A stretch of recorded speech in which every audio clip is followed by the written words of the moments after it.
अच्छा एसईओ क्या चीज़ है जी? एसईओ है सर्च इंजन ऑप्टिमाइजेशन, ठीक है। एक है सर्च इंजन मार्केटिंग। तो इससे पहले हमें ये पता होना चाहिए कि सर्च इंजन क्या है। सर्च इंजन किसे हम कह रहे हैं? गूगल, एमएसएन, याहू, ये सब सर्च इंजन है। लेकिन जब हम एसईओ की बात करते हैं तो हम स्पेसिफिक हो जाते हैं गूगल के साथ, इसलिए कि इस वक्त जो सारा काम हो रहा है वो गूगल पर ही होने लगा हुआ है। तो इसका मतलब ये हुआ कि हम ये जो ऑप्टिमाइजेशन की बात कर रहे हैं ये हम बात कर रहे हैं गूगल के लिए। और ऑप्टिमाइजेशन और मार्केटिंग, इन दोनों में फ़र्क कितना है, यानी कि एसईओ और एसईएम में कितना फ़र्क है, क्या डिफरेंस क्या है इन दोनों में। एसईओ का मतलब ये है कि हम फ्री लीड्स ले रहे हैं, यानी कि हम पैसे नहीं लगा रहे डेली बेसिस पर, हम गूगल को पे नहीं कर रहे कि भाई हमारा एक इश्तिहार चला दो, बल्कि हम ऑप्टिमाइज कर रहे हैं कि हमारी प्रोडक्ट, हमारी सर्विसेज, हमारी वेबसाइट टॉप पे रैंक करे अगेंस्ट कीवर्ड्स, कि हम उसे जो कीवर्ड्स बता दें उन कीवर्ड्स के अगेंस्ट हम लोग रैंक कर रहे हो। तो ये क्या है? ये है ऑप्टिमाइजेशन, ये है नेचुरल, ये है ऑर्गेनिक, यानी इसमें क्या है, इसमें हम पैसे नहीं लगा रहे हैं। अब एक बंदा है, मिसाल के तौर पर हम ये कह देते हैं जनाब, जैसे पिक सॉल्यूशंस हैं, तो हम ये कहते हैं कि इनके 2-3 ऐसी टर्म्स हैं जिनके अगेंस्ट इनको ऑनलाइन बिजनेस मिलता है। तो हम कह देते हैं भाई best computer college in Lahore. उसके बाद हम दूसरी टर्म कर लेते हैं बेस्ट डिजिटल मार्केटिंग कोर्स। तीसरी टर्म हम कर लेते हैं वेब डेवलपमेंट इंस्टीट्यूट इन लाहौर। सपोज कर रहे हैं कि ये 3 इनके कीवर्ड्स हैं जो हम समझ रहे हैं कि ये इन्हें टारगेट कर रहे हैं। और इस तरह जब कोई बंदा ये किसी भी सर्च इंजन में जाकर लिखे, स्पेशली गूगल पे जाकर लिखे, तो इनकी वेबसाइट नजर आए, ठीक है, टॉप पर आ जाए। तो अब हम क्या करेंगे, हम इस वेबसाइट की एसईओ करेंगे। एसईओ करने का मतलब क्या होता है कि हम अपनी वेबसाइट पे वो स्टैंडर्ड्स अप्लाई कर देते हैं जो गूगल कहता है कि भाई अगर आप इन स्टैंडर्ड्स को फॉलो करेंगे तो मैं आपको ऊपर दिखाऊंगा, और अगर आप इन स्टैंडर्ड्स को फॉलो नहीं करेंगे तो आप कहीं नजर नहीं आएंगे। इट इज कॉल्ड एसईओ, ठीक है। ये हमारा पूरा कोर्स है, ये क्या होती है, कहाँ से शुरू होगी, कहाँ तक लेकर जाएंगे, ये लहजा से देखेंगे। ये अभी आपको मैंने बताया कि एसईओ है क्या, यानी कि इसमें पेड फैक्टर नहीं है। ऐसे नहीं है कि हम हर हालत में कुछ भी हो जाए मैं कहूँ भाई मुझे ले आओ पहले ही नंबर पर, और अभी 1 घंटे के अंदर अंदर मैं गूगल पर दिखना शुरू हो जाऊँ। ये एसईओ नहीं है, ये एसईएम है। ये है सर्च इंजन मार्केटिंग, जिसे हम बोलते हैं गूगल एड्स, या हम बोलते हैं पीपीसी, पे पर क्लिक एड्स। ये जो इश्तिहार जो चल रहे होते हैं हमारे गूगल के ऊपर, जिस पे ऐड लिखा होता है, जिस पे एडवर्टीजमेंट लिखा हुआ आ रहा होता है शुरू में, और जब भी हम गूगल पे कुछ सर्च करते हैं तो सबसे पहले ऐड ही आता है। ये पिछले लेक्चर में भी मैंने आपको बताया था कि इसकी हायरार्की क्या होती है, ऐड, प्रोफाइल और एसईओ। यानी कि सबसे ऊपर ऐड आएगा, ऐड के बाद क्या आएगी, प्रोफाइल आएगी, आपकी बिजनेस प्रोफाइल आती है और वो फ्री होती है। उसके अंदर भी अगर आपने ऐड चलाया हुआ है तो उसके अंदर ऐड चलेगा तो वो टॉप पे होगा, लेकिन बिजनेस प्रोफाइल फ्री है, उसके पैसे नहीं है। अब ये कंफ्यूज हो गए थोड़ा सा कि उसके अंदर ऐड चलने का क्या मतलब है। एक ऐड चल रहा है जो गूगल पर चल रहा है, ठीक है ना, वो यूआरएल का ऐड है, और एक ऐड है जो आपकी बिजनेस प्रोफाइल में चल रहा है। बिजनेस प्रोफाइल में ऐड चलने का मतलब क्या होता है? बिजनेस प्रोफाइल में ऐड चलने का मतलब ये है, जैसे मैं लिखता हूँ बेस्ट एकेडमी इन लाहौर, लिख दिया जी मैंने। देखें जरा, इस दफा तो ऐड नहीं है कोई, इस पे भी हो सकता है कि आप मोबाइल पे जाएं तो हो सकता है हो।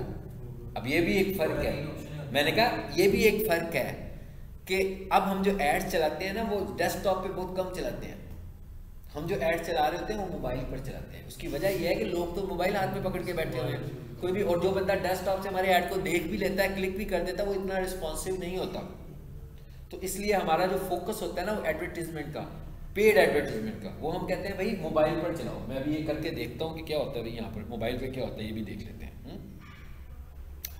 यहाँ पर मैं लिखता हूँ बेस्ट, वही लिखता हूँ जो वहाँ लिखा था मैंने। क्या लिखा था? Best academy in Lahore. तो आपके पास भी अगर मोबाइल पर इंटरनेट चल रहा हो तो ये प्रैक्टिस आप भी करके देख सकते हैं जो मैं कर रहा हूँ जी। इसके अगेंस्ट कोई इश्तिहार नहीं है, ठीक है। अच्छा कोई बात नहीं, मैं इश्तिहार वाली कोई चीज़ कर लेता हूँ, मैं बोलूँगा आपको समझ में आ जाएगी। Sofa cleaning services near me, एक टाइम मैंने यूज़ किया नियर मी। अगर जिसके पास इंटरनेट चल रहा होगा तो उसको इश्तिहार नज़र आएगा इस पर। अब नियर मी का क्या मतलब है? ये है वो गूगल बिजनेस प्रोफाइल वाला पहला मॉड्यूल जो आपने पढ़ा है। अगर आपने प्रोफाइल बनाई है, किसी भी बंदे को आपके करीब करीब आपकी सर्विस की ज़रूरत है तो आप उसको प्रोफाइल पर दिख जाएंगे, ठीक है। आप उसे, अब मैंने ये ऐड चलाया तो इसके ऊपर टर्म लिखी है तो इसके ऊपर सबसे ऊपर लिखा हुआ आ रहा है स्पॉन्सर्ड, और उसके ऊपर एक, मेरा मोबाइल इतनी दूर तक नजर तो नहीं आपको आएगा, ठीक है, हाँ, तो स्पॉन्सर्ड लिखा हुआ आ रहा है। और नीचे आता हूं मैं, बहुत सारे स्पॉन्सर्ड लिखे हुए आ रहे हैं। अब यहाँ पर कहीं एसईओ नहीं आई, ये जो ऊपर वाली लिस्ट है ये कोई एसईओ नहीं है यहाँ पर, यहाँ सब के सब एसईएम है, ये एसईएम है, सर्च इंजन मार्केटिंग है ये। उसके बाद नीचे आया हूं मैं तो ये प्रोफाइल है, ये मैप आ गया ना, बिजनेसेस लिखा हुआ है जहां पे, ये मैप आ गया।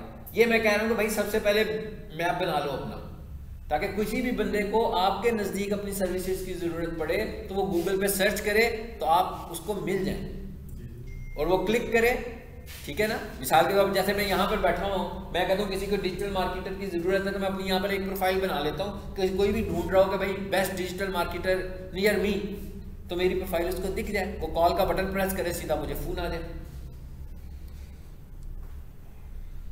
अच्छा, अब मैंने जो कहा ना कि गूगल प्रोफाइल में ऐड चलता है, बेसिकली वो कहाँ ऐड चलेगा, फिर अगला ऐड कहाँ चलेगा, अगला ऐड इस जगह पर चलेगा। यानी इधर इतने सारे नाम आ रहे, इधर सबसे ऊपर वो नाम आ रहा है जो अच्छा ऑप्टिमाइज होगा, जो बेहतर ऑप्टिमाइज है वो ऊपर आ रहा है। अब अगर यहां पर भी किसी ने ऐड चलाया होता, ये वाला ऐड कहलाता है ये भी गूगल ऐड, ये भी पीपीसी ऐड ही है, पे पर क्लिक ऐड ही है, ये भी सर्च इंजन मार्केटिंग ही है, मगर यहां पर जो ऐड आता है उसे हम बोलते हैं एक्सटेंशन ऐड। यानी ये कहां पर चल रहा है, ये बिजनेस में चल रहा है, तो हम उसको कहते हैं कि भाई ये गूगल के जो बिजनेस है ना, यहां पर भी इश्तिहार आ जाए। इसका फायदा क्या होगा उसे, इसका फायदा ये होगा कि उसकी प्रोफाइल तो ऑप्टिमाइज नहीं है, लेकिन क्योंकि उसने ऐड चलाया है तो ऑप्टिमाइज से पहले उसका ऐड दिखेगा इस जगह पर। यानी मिसाल के तौर पर अगर यहाँ ऐड चल रहा होता तो यहाँ पर जो 4.8 रैंकिंग वाली एक साइट मुझे नजर आ रही है, इससे भी ऊपर वो ऐड दिख रहा होता पहले, फिर ये उसके बाद दूसरे नंबर पर होती। अब ये जो SEM है ये पेड है, ये कोई भी बंदा साल भर और लाइफ टाइम तो कर नहीं सकता। मतलब इश्तिहार जब भी चाहते हैं हम, तो ऐसा तो नहीं मुमकिन होता कि भाई सारा दिन इश्तिहार ही चलते रहे हमारे, ठीक है, ऐसे तो नहीं होता। इश्तिहार का कोई टाइम हो सकता है, कोई सीजन हो सकता है, कोई वीक हो सकता है, कोई मंथ हो सकता है, लेकिन इट इज़ नॉट पॉसिबल कि मैं कहूँ भाई मैंने 4000 रुपये का डेली बजट रखा हुआ है तो मैं पूरा साल 4000 रुपया लगा सकता हूँ, तो बड़ा मुश्किल काम है, ये तो बहुत हैवी इन्वेस्टमेंट है हमारी। सो ये SEM है। हाँ, ये कब करते हैं हम, ये हम उस वक्त करते हैं जब कोई सीजनल बात हो जाती है, या जब हमारा बजट होता है कि भाई हमारे पास इतना बजट है, एडवर्टीजमेंट करने पे हमने इतने पैसे लगाने हैं, हमने अपने इश्तिहारों पर इतना खर्चा करना है, तो वहाँ तक तो ठीक है कि हमने अपने इश्तिहारों पर इतना खर्चा करना है। उसके बाद जब वो हमारा बजट कंज्यूम हो गया तो हम तो डेड हो गए ना वहाँ पे आके, अब तो हमारा ऐड नहीं चल सकता। मतलब किसी क्लाइंट ने मुझे दिए हुए हैं कि भाई महीने के आपके पास 40,000 रुपये आपने मेरे ऐड चलाने हैं।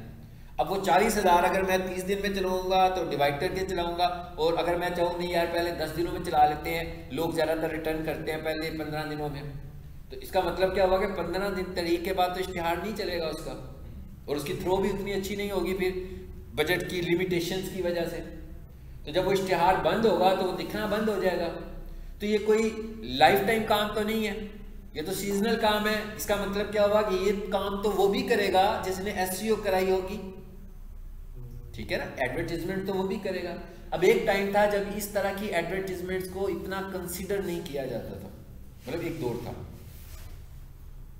आज से मैं कहता हूँ आप 2000 में चले जाएं या 2005 में या 4 में चले जाएं, तो उस वक्त जब हम लोग कुछ गूगल करते थे तो उसके ऊपर जब कोई इश्तिहार आता था तो हम ये कहते होते थे कि इसे तो छोड़ दो, नीचे से जाकर देखो क्या है, उसको हम स्किप कर देते थे। हम कहते यार इस बंदे ने एडवर्टीजमेंट की हुई है, मतलब ये वाला बिजनेस सही नहीं है। मतलब एक माइंडसेट था उस वक्त का ये, कि उस वक्त जब भी इश्तिहार होते थे तो हम एड्स को वैसे ही नहीं करते, हम कहते थे वेबसाइट देखो भाई, इस वेबसाइट कहाँ आ रही है, इश्तिहार को नहीं देखना। उस वक्त इश्तिहारों का कुछ माइंडसेट भी चेंज था, वो कुछ पॉपअप्स भी होते थे, कुछ ऐसा भी होता था कि जो वल्नरेबिलिटीज़ को भी ब्रेक करते थे आपकी कंप्यूटर की एड्स। तो हमारे जहन में ये होता था कि यार ये सही चीज़ नहीं है। लेकिन वक्त गुजरने के साथ, और उस वक्त गूगल का ऐड जो था उसका नाम होता था गूगल एडवर्ड, पुराना नाम जो है इसका वो है गूगल एडवर्ड, पुराना नाम। फिर गूगल वालों ने भी देखा कि ये इतना रेपुटेशन वाइज इतना अच्छा नहीं था ये, तो आहिस्ता आहिस्ता फिर उन्होंने भी इसका नाम चेंज किया और फिर उन्होंने इसके नाम को कर दिया गूगल एड्स। और बहुत तेज़ी के साथ चेंजेस होती हैं। गूगल बिजनेस प्रोफाइल जो है ये भी आज से कुछ महीने पहले ये गूगल माई बिजनेस थी, यानी इसी का नाम अगर आप मेरे ही चैनल पर जाकर लेक्चर्स देखेंगे और जो आज से 8-9 महीने पुराने लेक्चर्स होंगे, तो जब मैं गूगल बिजनेस प्रोफाइल पढ़ाऊंगा तो आप देखिएगा कि आपको स्क्रीन पर भी गूगल माई बिजनेस ही लिखा हुआ नजर आ रहा होगा और मेरा लेक्चर भी गूगल माई बिजनेस का ही होगा। लेकिन उन्होंने इसका नाम अब चेंज कर दिया और इसको उन्होंने कर दिया गूगल बिजनेस प्रोफाइल। ठीक है, सो अब गूगल एडवर्ड को भी उन्होंने चेंज कर दिया और गूगल एडवर्ड को उन्होंने कर दिया हुआ है गूगल एड्स, और पीपीसी उसका टेक्निकल नाम है। यानी कि नाम क्या मतलब उसके बिहेवियर की वजह से उसको पीपीसी कहते हैं, पे पर क्लिक। यानी कि कोई भी स्टार नजर आता है, कोई बंदा उस पर क्लिक करता है, गूगल को पैसे चले जाते हैं, तो इसलिए उन्होंने कह दिया भाई पे पर क्लिक। क्लिक करेगा तो पैसे जाएंगे, क्लिक करेगा तो पैसे जाएंगे, वैसे नहीं जाएंगे। ठीक है, बाकी जो हमने जब सर्च इंजन मार्केटिंग पढ़नी है तो हमने इस सबको डिटेल से पढ़ना है। ठीक है, अभी तो मैंने सिर्फ एक क्रॉस कंपैरिजन दिया आपको कि what is SEO and what is SEM, ताकि आपको पता हो कि जो हम एसईओ कर रहे हैं हमने उसमें क्या करना है और जब हम एसईएम करेंगे तो हमने उसमें क्या करना है। यानी एसईओ और एसईएम आपको पता लग गया कि बिल्कुल डिफरेंस है, डिफरेंट है दोनों प्लेटफॉर्म्स, एक पेड है और एक अनपेड है। एसईओ पेड है, एसईओ सर्च इंजन ऑप्टिमाइजेशन, क्या ये पेड है? ये अनपेड है। ठीक है, और सर्च इंजन मार्केटिंग जो है ये पेड प्लेटफॉर्म है। अब जो एसईओ है, मिसाल के तौर पे मैं डिजिटल मार्केटर हूँ, तो अगर किसी ने मुझसे अपना इश्तिहार चलाना है तो मुझसे रब्ता करेगा कि भाई मेरी वेबसाइट को ऑप्टिमाइज कर दो आप। ठीक है, मैं उसे कहूँगा भाई 6 महीने लगेंगे, 8 महीने लगेंगे, तो आपकी वेबसाइट ऑप्टिमाइज हो जाएगी, तो रैंक कर जाएगी। अब उसका फ़ायदा क्या होगा? अब वो मुझे पैसे दे रहा है, वो गूगल को पैसे नहीं दे रहा। ठीक है, गूगल को उसने उस वक्त पैसे देने हैं जब उसने इश्तिहार चलाना है अपना, पीपीसी पर जाना है, जब उसने गूगल ऐड पर जाना है। अभी उसने मुझे दिया 8 महीनों में, मैंने उसे ऑप्टिमाइज करके उसको दे दिया कि ये लो भैया आपकी वेबसाइट आ रही है, ये 2-4 कीवर्ड्स के गेन मैंने इसे ऊपर कर दिया, जितना भी उसका प्रोजेक्ट होगा। उसके बाद हो सकता है मैं छोड़ दूं उसका काम। उसके बाद लेकिन अगर मेरे पास दूसरा बंदा एक और आता है, वो ये कहता है कि जनाब मेरी वेबसाइट तो रैंक है, लेकिन ये सीजन में जो है ना ये लोग बड़ा, हमारे जो कंपीटिटर्स हैं ये एडवर्टीजमेंट बड़ी करते हैं, तो हम भी करना चाह रहे हैं। तो लाजमी बात है वो गूगल को पे करेगा, लेकिन इसका मतलब ये नहीं कि मुझे पे नहीं करेगा, मुझे भी पे करेगा वो। यानी कि मैंने भी तो उसकी एडवर्टीजमेंट चलानी है, तो मैं भी उसे चार्ज करूंगा, और मैं उसे फिक्स भी चार्ज कर सकता हूँ और मैं उसे परसेंटेज पे भी चार्ज कर सकता हूँ। ये डिपेंड कर रहा होता है कि क्लाइंट कहाँ का है। लोकल क्लाइंट हो, कम बजट वाला क्लाइंट हो, तो हम उसे फिक्स चार्ज कर लेते हैं। अगर कोई बड़ा क्लाइंट हो, डॉलर्स में इन्वेस्ट कर रहा हो, मिसाल के तौर पर एक बंदे ने मंथली अपनी रखी हुई है, मैंने $500 की इन्वेस्टमेंट करनी है, ऐड चलाना है $500 का, तो फिर हम उसे ये कहेंगे कि इट्स ओके जी, हम 30% आपकी कंजप्शन का चार्ज करेंगे। यानी आपने $500 आपने चलाने हैं तो 30% मैं चार्ज करूँगा। यानी इसका मतलब क्या हुआ कि 2 स्टाइल होते हैं। यहाँ तो हम उसे कह देते हैं फिक्स अमाउंट हमारा होगा मंथली, हम आपकी ऐड चलाएंगे, यहाँ हम आपसे परसेंटेज चार्ज करेंगे। अब लाजमी बात है अगर कोई पाकिस्तान में और वो बंदा कहता है मेरा 300 रुपये का चार्ज चला दो रोजाना, तो अब उससे तो परसेंटेज नहीं ना ले सकते, उसका तो फायदा ही कुछ नहीं होगा, उससे इतना थोड़ा सा अमाउंट होगा उसका। तो ये डिपेंड कर रहा होगा कि बड़ी पार्टी कौन सी है, छोटी पार्टी कौन सी है, तो उस हिसाब से भाई ज़्यादातर लोग जो हैं वो परसेंटेज के हिसाब से चार्ज करेंगे। पैसों का आप डिसाइड करेंगे, जो जिसने आपको ऐड देना है वो डिसाइड करेगा पैसे। कौन से पैसे? मतलब कि जो मुझे देने हैं कि जो गूगल को देने हैं? जो आपको देने हैं। लाजमी बात है कि वो तो हमसे पूछे, आपको तो कस्टमर पूछेगा कि भाई आप कितनी पेमेंट लोगे, आप हमारे ऐड चलानी है, 2 चलानी है, 3 चलानी है, आप कितना चार्ज करोगे? तो लाजमी बात है कि हम ही उसको बजट बताएंगे कि हम इतना चार्ज करते हैं। कितना वक्त कितना बस आहिस्ता आगे चलते हैं, पढ़ लें क्या पैसों की बातें शुरू करती है।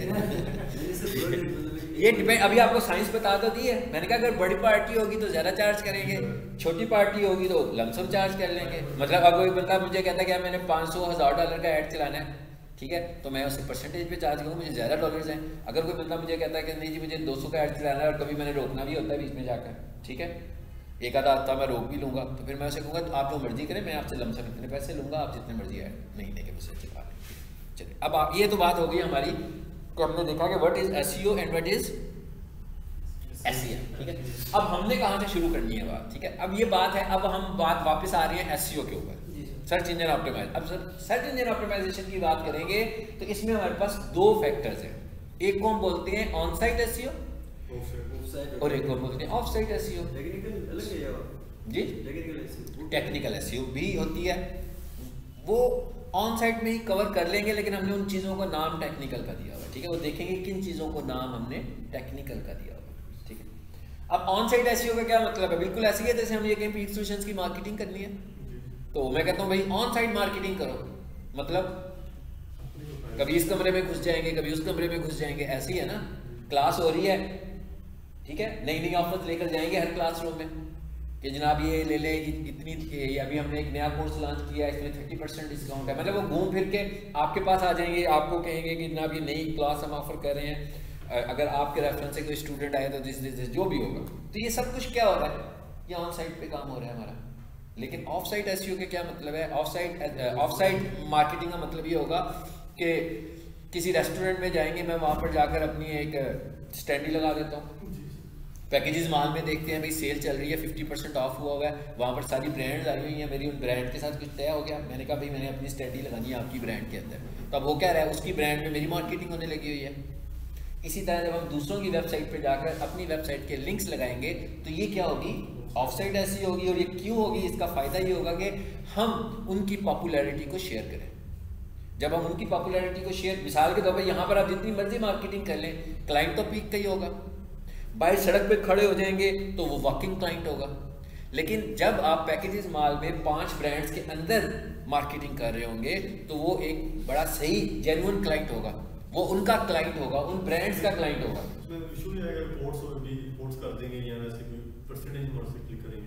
हो सकता है, वही तो कह रहा हूँ, तो कुछ कर सकते हैं। तो मैंने एक एग्जांपल दी ना, वो तो उनके ऊपर डिपेंड करता है ना कि वो क्या करें। हो सकता है वो ये कह सकते हैं कि जनाब हम परसेंटेज ले लेंगे, या हो सकता है ये भी तो हो सकता है स्टूडेंट में कोई दोस्त हो हमारा, हम कहें यार स्टैंडिंग रख लो, यहाँ पर रखनी है बस आपने, और कुछ नहीं करना, आपने हमारी एडवर्टीजमेंट भी नहीं करनी है, ठीक है, उस पर नंबर शंबर सब लिखे हुए हैं, बस कोई भी बंदा यहाँ से गुजरेगा तो उसको आप मेरी स्टैंडिंग नजर आ जाए।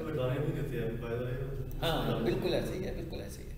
लेकिन एसईओ का क्या है, ये जब हम ऑफ साइट एसईओ की बात करें वहाँ पर ये इशू नहीं है, वहाँ पर तो ये एक पूरा मेन प्रोजेक्ट है कि हम दूसरों, ऐसी वेबसाइट्स मौजूद हैं जिनके ऊपर जाकर हम अपनी वेबसाइट्स के लिंक्स लगाते हैं, यानी कि वो बनी ही इस मकसद के लिए हुई हैं कि वहाँ पर जाकर लिंक्स लगेंगे, और हम उन वेबसाइट को सिलेक्ट करते हैं जिनकी पॉपुलैरिटी बहुत अच्छी हो।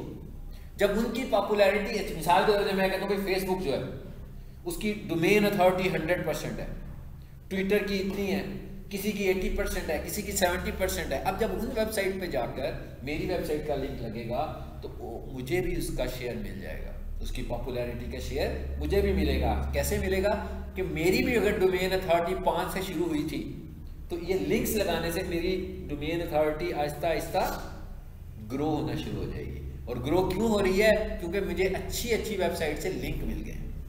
ठीक है, चलिए जी अब आ जाते हैं आगे। अब हम कह रहे हैं भाई ऑन साइट एसईओ करनी है, जो मेन काम है हमारा सबसे पहला। लेकिन इसके लिए अगर हमें वेबसाइट, मैं कह रहा हूं ऑन साइट एसईओ, भाई ऑन साइट एसईओ का तो मतलब है वेबसाइट एसईओ। तो जब आपको वेबसाइट ही नहीं चलानी आती तो आप कैसे करेंगे एसईओ, ठीक है ना। मेन बात तो यही है ना कि अगर मैं वेबसाइट पे कुछ नहीं कर सकता, वेबसाइट एसईओ का मतलब क्या है, इसको और आसान कर दूं तो मैं कहूंगा वेबसाइट एडिट करनी है मुझे। किस हवाले से, एसईओ के हवाले से, यानी उसमें ऐसी चीजें इंप्लीमेंट करनी है जो गूगल कह रहा है कि एसईओ के लिए आपकी वेबसाइट पे होनी चाहिए। लेकिन वेब डेवलपर ने क्योंकि एसईओ नहीं की थी, उसे तो नहीं पता था वो कौन सी चीजें हैं, वो तो एक एसईओ वाले बंदे को ही पता है। अब यहां तो वो वेब डेवलपर के साथ बैठ जाए और उसको बताया कि भाई मुझे ये करना है, मुझे ये करना है, मुझे ये करना है, और वो करता जाए। लेकिन असल चीज क्या है कि आपको इतनी वेबसाइट आनी चाहिए कि आप किसी भी तरह की वेबसाइट को एडिट कर सकते हैं। सर ये वेबसाइट भी कुछ पेड होती है, कुछ अनपेड होती है? नहीं, सब भी पेड होती है, सब पेड। हाँ जी, वेबसाइट बनवाएंगे जो बनाकर देगा पैसे लेगा ना। सर मैंने एक दिन बनाई है, कल परसों ही बनाई है, वो यूट्यूब से जो इतनी मुझे समझ लगी है, लेकिन वो बता रहा था ये अनपेड है, अगर आपको इससे कोई अच्छी बनानी है तो वो पेड है। बेसिकली वेबसाइट के लिए हमारे पास होस्टिंग होती है ना, एक सब डोमेन्स में बना देते हैं वेबसाइट खुद से, तो वो अनपेड कह लेते हैं। लेकिन वो हमारा डोमेन नेम नहीं ना आता उसमें। मिसाल के तौर पर जैसे मैं को मेरी वेबसाइट है xyz.com, तो ये मेरा एक डोमेन नेम है, ठीक है ना, ये मेरा नाम है जो मैंने अपनी वेबसाइट के लिए परचेज किया है। तो जब हम फ्री वेबसाइट्स बनाते हैं तो हो सकता है ऐसे हो सकता है कि मुझे जो वेबसाइट मिल रही है वो मिल रही हो xpc.abc.com। अब बेसिकली मेरी वेबसाइट कहाँ जाकर लगी है, abc.com पर, मगर वहाँ पर मेन तो नहीं लगी है, वहाँ पर ये मुझे क्या मिली है, एक एक्सटेंशन मिल गई है वहाँ पर। इसे हम बोलते हैं सब डोमेन्स। इसको हम आगे जाके इसको भी हमने डिस्कस करना है। डोमेन्स, सब डोमेन्स, होस्टिंग, ये सब हमारे कंटेंट में डिस्कस, क्योंकि जब तक हमें इन बातों का पता नहीं होगा हम नहीं कर सकते काम। एज ए एक्सपर्ट ऑप्टिमाइजर हमें काम करने के लिए इन सब चीज़ों का पता होना ज़रूरी है। और as a expert SEO optimizer के लिए जो हमारा पहला समझने वाली बात है वो क्या है, वेबसाइट एडिट। यानी अगर आप मिसाल के तौर पर मैं ये कहता हूँ कि मेरे पास क्लाइंट आता है और मुझे कहता है भाई ये मेरी वेबसाइट है, तैयार है, बिल्कुल रेडी है, लाइव भी है, मगर इसकी एसईओ नहीं हुई है, आपने इसकी एसईओ करनी है, ठीक है ना। जैसे मैं कह देता हूँ भैया मैं एक वेबसाइट खोलता हूँ, सपोज लो ये मैंने लिख दिया techseries.com, ये किसी ने मुझे दी भी हुई आज के इसी मकसद के लिए। तो अब उसने कहा कि भाई इसकी एसईओ नहीं हुई थी,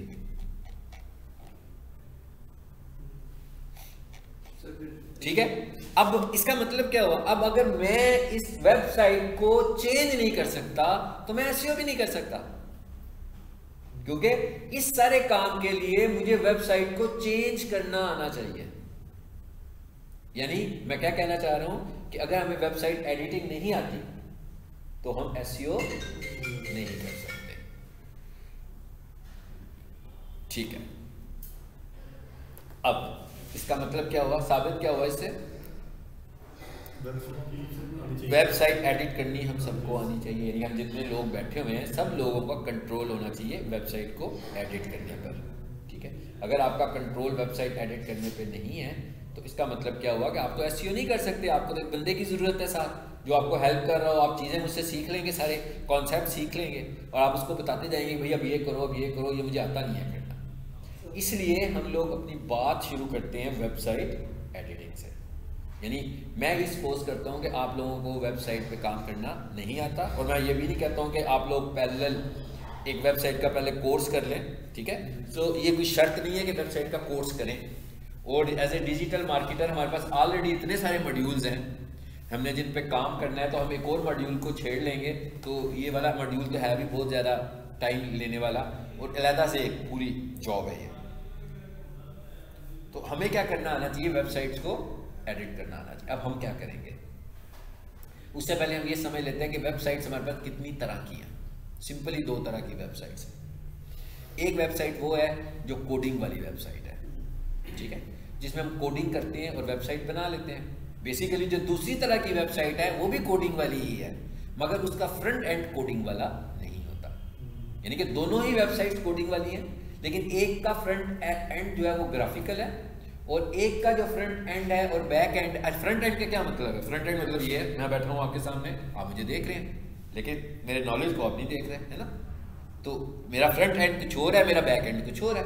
सेम इसी तरह एक वेबसाइट नजर आ रही है ये इसका फ्रंट एंड है, लेकिन अगर मैं कहूँ भाई इसका बैक एंड कौन सा है, तो फिर मैं इधर आता हूँ, ये क्या लिखा हुआ है जी, पेज सोर्स, तो मैं कहता हूँ ये इसका बैक एंड है जिसमें ये बनी हुई है, ठीक है, कोडिंग नजर आ रही है। या फिर हो सकता है कि वर्डप्रेस की वेबसाइट बनी हो तो एक बैक एंड इसका वो वाला वर्डप्रेस इंटरफेस हो और एक बैक एंड इसका ये वाला, यानी एक बैक एंड वो होगा जिसमें जाकर मैंने उसको रीडिज़ाइन करना है। रीडिज़ाइन करने का क्या मतलब है, मैं कहता हूँ भाई ये जो ब्लॉक है ना, ये वाला ब्लॉक गलत है, इसको मॉडिफाई कर दो, ठीक, यहाँ पर ये नहीं लिखना था, यहाँ पर ये छोटा सा सिंबल लगा हुआ ये भी नहीं लगाना था, ये सिंबल भी चेंज करना है, ये भी चेंज करना है, ये कंटेंट भी चेंज करना है। तो इसका मतलब क्या हुआ कि कहाँ जाएंगे हम अगर ये वर्डप्रेस में बनी होगी बैकएंड पे जाएंगे तो मैं वर्डप्रेस के इंटरफेस में जाकर इसको चेंज कर दूंगा। अब ये जो दूसरा इंटरफेस है ये ग्राफिकल है और इसको हम बोलते हैं CMS। CMS stands for content management system. अब CMS बेस्ड जो हमारे पास इंटरफेसेस हैं उनमें एक तो है हमारे पास नंबर 1 वर्डप्रेस। अच्छा, वर्डप्रेस के अलावा शॉपिफाई, ये जो ई-कॉमर्स की वेबसाइट है हमारे पास। अटेंडेंस लगवा लें पहले आप लोग।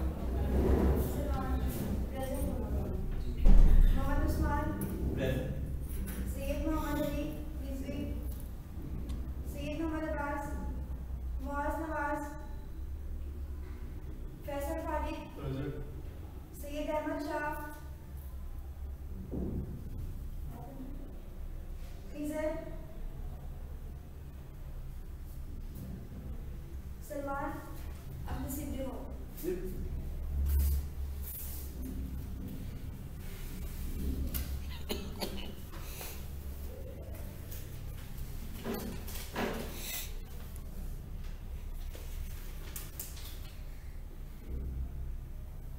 और ऐसे है इसकी नहीं लगी है। ये मेरा मैसेज है। अब ट्रायल जवाब नहीं मिलेगी। Thank you sir. मेरी नहीं क्या नाम है? बहुत मुआज, बहुत तारीफ मौजूद अब्दुल सिद्दीक हो। अब्दुल सिद्दीक है।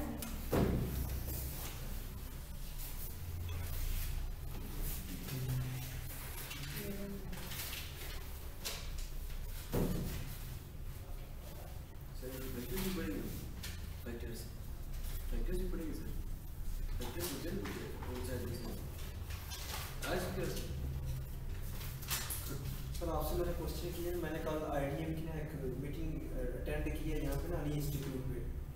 तो वहाँ पर यहाँ तो मैंने सर से सवाल किया, तो वो कह रहे थे कि हम ऑनलाइन पढ़ाएं। तो मैंने कहा सर यूट्यूब पे वीडियो रिकॉर्डेड है, हम बाउंड नहीं हो सकते, हमसे वो पढ़ा ही नहीं जाता। वो यूट्यूब से जितनी मर्जी कोशिश कर रहे हैं वो समझ नहीं आती। तो मैंने कहा सर किस तरह वो यूनिक है कि IDM वगैरह सीखिए। तो सर कहते हैं कि इसमें आपको लाइफ टाइम सर्विसेज वगैरह है हमारी, कि आप हमारे साथ जुड़ जाओ, हम आपको लाइफ टाइम इसमें करेंगे। दूसरा अगर आप छुट्टी करते हो तो वो चीज़ें रिकॉर्ड वगैरह मिलती। तो पूछना सर ये है कि क्या ऑनलाइन भी समझ चीज़ें लगती हैं आपका, तो इसमें सर होगा इसमें, या जिस तरह हम ये फिजिकली अटेंड कर रहे हैं ये बेटर है? देखें जैसे आप लोग स्टूडेंट्स हैं, ये ऑनलाइन चीज़ें पहली बात तो ये है कि ऑनलाइन रिकॉर्डिंग आपकी भी हो रही है, ठीक है। मैंने आपको बताया, देखा आपने अभी ऑनलाइन रिकॉर्डिंग हो रही है, तो मैं भी यहाँ पर अपनी क्लासेस की ऑनलाइन रिकॉर्डिंग करता हूँ। इसीलिए करता हूँ कि हमारे जो सेशंस हैं आप घर जाकर सुन सकें। ये मुझे लगता है लेक्चर भी सुनते हैं, कुछ देखते हैं, करने देखते हो ना। तो ये मेरी जो पुरानी क्लासेस कंप्लीट हुई हुई हैं, बहुत सारे बैचेज हैं जो कंप्लीट हो चुके हुए हैं, उनके सुनते हैं, ठीक है। लेकिन अब जो बात मिसाल के तौर पर आज एक साहब नहीं आए हुए, दो साहब नहीं आए हुए, मैंने आज जो बातें की हैं, लेकिन अब आपको स्क्रीन नज़र आ रही है ना, मैं तो नज़र नहीं आ रहा हूँ, दिख रहा हूँ सही तरीके से। तो जो फिजिकल इंटरेक्शन की बात होती है वो तो बिल्कुल अलग है। अब ये फैसला तो आपने करना है, खुद से इंडिविजुअली करना है कि क्या आप ऑनलाइन 100% लर्न कर सकते हैं कि नहीं कर सकते हैं। मतलब बेसिकली तो वो अपने कंफर्ट जोन में ऑनलाइन कराते हैं ना, मैं क्या वो अपने कंफर्ट जोन में ऑनलाइन क्लासेस करवा रहे होते हैं, but it is not possible. मैं नहीं समझता हूँ कि ऑनलाइन अगर आपका कोई सेशन हाइब्रिड ना हो, अगर तो हम यूँ कहें ना कि हमारे एक दिन में, एक महीने में 12 सेशंस हैं, और उन 12 सेशंस में से मैं कहूँ कि 3 सेशंस जो है ना वो हमारे ऑफलाइन होंगे, बाकी के ऑनलाइन होंगे, तो चलो बात फिर भी समझ में आ जाती है कि हमने हाइब्रिड मोड रखा हुआ है कि बीच में कुछ ऑनलाइन कुछ ऑफलाइन। लेकिन अगर सारे के सारे ही हमारे ऑनलाइन सेशंस होंगे तो बड़ा मुश्किल हो जाएगा स्टूडेंट्स के लिए चीज़ों को समझना और क्वेश्चंस करना और इम्प्लीमेंट करना। लेकिन अगर हमारा सेशन ऑफलाइन हो और हमारी रिकॉर्डिंग्स भी मौजूद हों तो फिर आपके लिए सहूलत है कि भाई आपने ऑनलाइन सेशन ले लिया और घर चले गए, कोई चीज़ क्लासरूम में बैठ के तो लग रहा था बड़ा अच्छा कि भाई समझ आ गया, सब कुछ ही आ गया, लेकिन घर में आए हैं तो पता लगा कि यार ये तो जेन से निकल गई है कोई चीज़। तो अब दोबारा से रिकॉर्डिंग खोल लें, उसको सुने और उसको इम्प्लीमेंट करें, ठीक है। आपका चैनल का यूट्यूब पे? हाँ, यूट्यूब में भी आपको ग्रुप में हमें ऐड करते हैं, उसमें चैनल का लिंक भी शेयर होगा, ठीक है। उसमें सब चीज़ें आ रही होंगी हमारी। सर ये मैंने मोस्टली जो देखा